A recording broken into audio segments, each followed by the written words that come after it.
Jamen, jeg har jo kigget på magnetterapi i nogle år, og jeg har i mange år søgt alternativer til at gøre mine behandlinger lettere og mere effektive. Og jeg synes, magnetterapi virker super effektivt på kroppen og har en utrolige effekter. Og så faldt jeg over Physiolines magnetterapimaskine, som er selvfølgelig en meget stor maskine, og det har også krævet, at jeg må ombygge klinikken en lille smule. Men grunden til valget faldt netop på den var, fordi at jeg kunne se, at vi kunne behandle hele kroppen. Og mange gange, især når det er kroniske smerter, vi snakker om for eksempel som fibromyalgi, så er det jo smerter, der er flyvske, som man kan arbejde på det ene øjeblik på det ene sted, men så opstår de det næste dag det andet sted. Så jeg følte næsten, at det var svært at komme til bunds.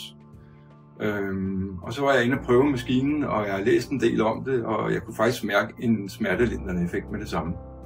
Så jeg tænkte, det må vi kunne tilbyde vores kunder.